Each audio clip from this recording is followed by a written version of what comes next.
un podcast de Cooperativa.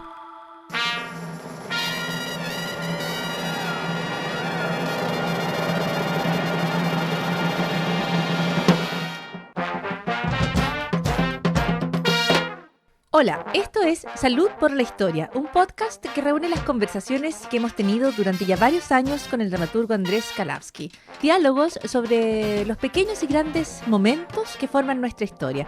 Hablamos de música, de inventos, de creaciones y decisiones que cambiaron nuestra vida, de aventuras y descubrimientos, de heroínas, héroes y villanías.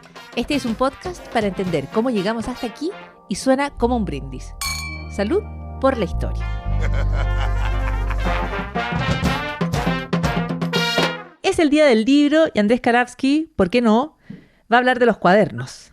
Porque ¿por qué hablar de los libros si se puede hablar de otra cosa? Así piensa Andrés Kalavsky y ese es el tipo de historias que trae. ¿Cómo estás, Andrés? Triste porque tú me difamas. No te difamo, solo te describo, que es distinto. Eso es como cuando Pablo Escobar en las ficciones sobre él decía, esto no es una amenaza, es una notificación. Que es distinto, ¿viste? Eh, No, pero ¿cómo voy a Mira, difamarte? yo veía Plaza Sésamo, mucho más que historias sobre Pablo Escobar. Y en las historias de Plaza Sésamo me gustaba mucho porque la rana René entrevistaba a inventores. Entonces había un señor que había inventado guantes para pies. Y la rana René le decía, pero esos son calcetines.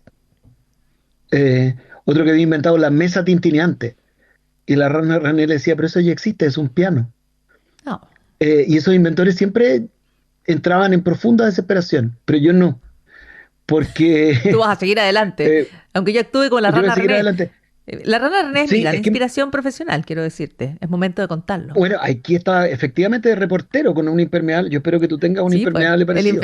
Me encanta el impermeable de la rana René porque es tan chiquitito, pero le ajusta perfecto sus botoncitos, su cinta, todo lo que hace. Y sale con su micrófono. Entallado, Entallado le queda. bien entallado. Entonces, porque ¿qué es un cuaderno sino un autolibro? Un libro por ser. Un libro en el futuro. Un libro potencial y un autolibro porque uno lo va escribiendo, claro, toda la razón. Sí, pues, Ya, pero no es lo mismo, no es un autolibro, un cuaderno. Tengo- habla por ti, Paula Molina. Eh, yo quiero decirte Déjame que, decir que una casa es un eh, autohotel. sí, pues, en mi autohotel atienden pésimo. Mi autohotel. La comida es buena, sí, Sí, mi autohotel es pero atendido por su propio dueño. En sí, fin. sí, como por eso, el mío también, y atiendo súper mal. Eh, bueno, pero entonces los cuadernos son parte de la historia del libro, porque los cuadernos, el cuaderno o calepán o calepín, eh, porque había un autor italiano eh, de cuyo nombre se deformó la idea de la libreta como un calepán en francés. Eh, un autor italiano que escribía notas, porque en la medida en que el papel empezó a estar más disponible, empezaron a aparecer pliegos de hojas para, por supuesto, llevar las deudas, muy importante el debe y el haber, Lo pero primero. también para que los escritores fueran anotando cuestiones. Y después para que los pintores, en vez de llevar la gente a su estudio, salieran a mirar cómo se movía la gente en donde estaba. Y entonces eso, distintas formas de juntar hojas son los antecesores del cuaderno. Perfecto. Esos son como Nosotros los los cuadernos los conocemos sobre protocuadernos. todo, Los claro, previos el cuadernos. protocuaderno. Los protocuadernos, Claro. ya. Ok. Y los protocuadernos Nosotros solo se pueden desarrollar en la medida en que el papel empieza a ser un poquitito más barato. Claro, y en la medida también en que, porque los primeros libros eran muy grandotes, porque la tipografía era muy grandota. En la medida en que los tipógrafos fueron desarrollando tipos más chicos, oye, qué tipo más chico, ¿ya? Empezaron a ver, en vez del pliego, como quien te dice el mercurio completo, ¿sí? Empezaron a ver formas de doblar el papel cada vez más. El cuaderno originalmente es un pliego de papel doblado dos veces, en Ujú. cuarta, cuaderno, ¿sí? Ese es el tamaño original de un cuaderno. A mí No no me cualquier sorprende. libreta era un cuaderno. No cualquier libreta. Sí, no me sorprendes porque yo tuve la etapa en la que hacía mis propias libretas. Como toda persona que se precie de tal. como toda persona de bien. Como toda persona de bien, y empaste libros también, empaste revistas. Porque era parte como de artes Ah, yo, no, plásticas. yo nunca lo logré. O sea que, espérate, yo unos empastados que he visto en tu casa son Son tuyos. míos, son míos. Alto No, impacto. no han sobrevivido, no han sobrevivido al paso del tiempo. No eran tan buenas mis encuadernaciones, pero te digo que el Yo cuarto ya te del iba a cuaderno, recomendar que retomaras la carrera alternativa, no porque esta no se te dé, que se te da estupendo, pero pero podría además ser empastadora. claro. Ya, Bueno, vamos en avanzando entonces. Ya 1770, llegamos a 1770. en 1770 recién un señor en Estados Unidos, John Tetlow, recibe una patente porque inventa una maquinita para hacerle rayas a las hojas, que es súper importante. Porque Muy la para. mayoría de los que usamos cuadernos con dibujo. A mí me gustan más los cuadernos de cuadros, pero hay gente que le gusta el blog de composición. A mí me gusta más el de matemáticas, pero aparecieron recién en 1770 porque antes había que hacerle la raya a mano a cada hoja, Qué lo que trabajo. era un poquito cansador. Entonces, este señor hace este gran invento de marcarla, ¿sí? Como me gusta esa intensidad, voy a marcarte las hojas, ¿sí? Y en 1872, un señor que se llamaba Samuel Clemens, pero al que la mayoría de la gente, harta gente, le decía Mark Twain. Mark Twain diseñaba cuadernos, patentaba cuadernos. Por ejemplo, Espera, ¿cómo? tenía un No solo los diseñaba, sino que se los hacía propio. no, Decía, no, este cuaderno como es una inventaba formas, invención de claro, Mark Twain. claro, inventaba tipos de cuadernos y los patentaba. Y entonces inventó, por ejemplo, un cuaderno muy bacán que venía con una página con un poquito de pegamento seco, cosa que con un poquito de escupito, digamos, y paciencia y amor, uno podía pegar cosas ahí, como un álbum de la minita. Mira, Mark Twain allí, Eso lo inventó Mark Twain. Inventó pero también, inventando lo un- que ya estaba inventado o más o menos.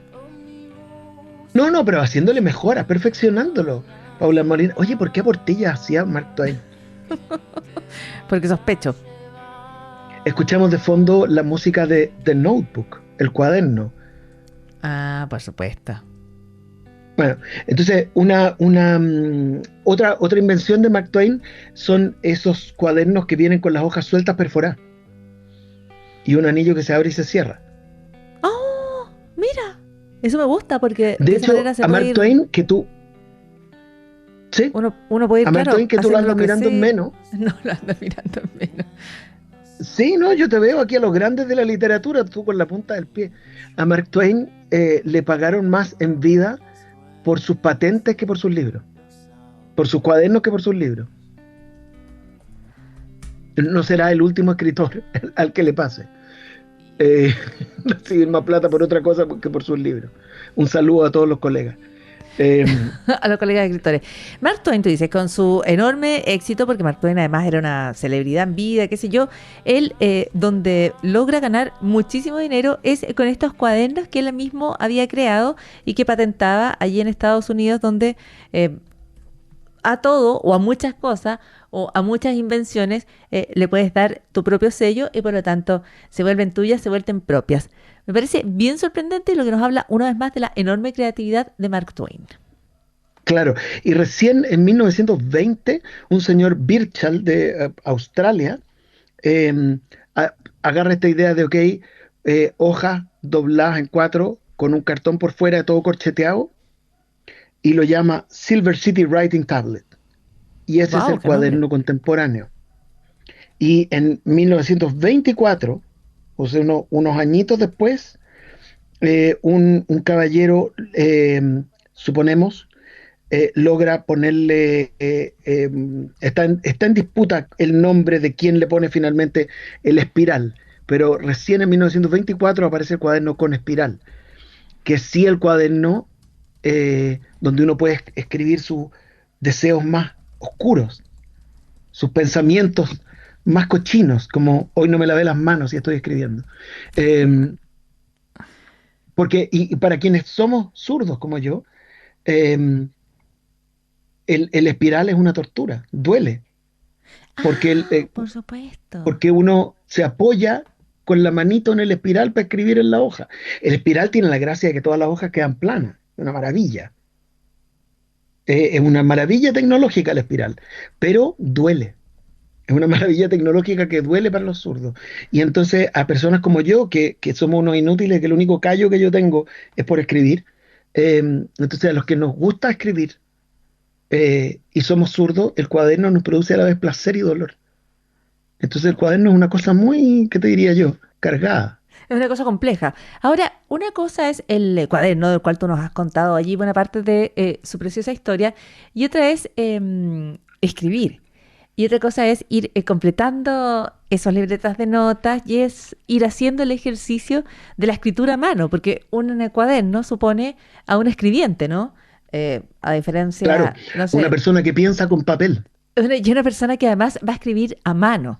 Tú no vas a imprimir una ¿sí? hoja y la vas a pegar luego en el papel, aunque yo hice eso en algún tipo de tarea escolar, porque se pedía, se solicitaba, pero en general O uno el post-it que uno chapa. claro, o el Sí. post en general, pero uno escribe sobre el papel. Y yo creo que una cosa que hemos ido perdiendo es esa escritura a mano.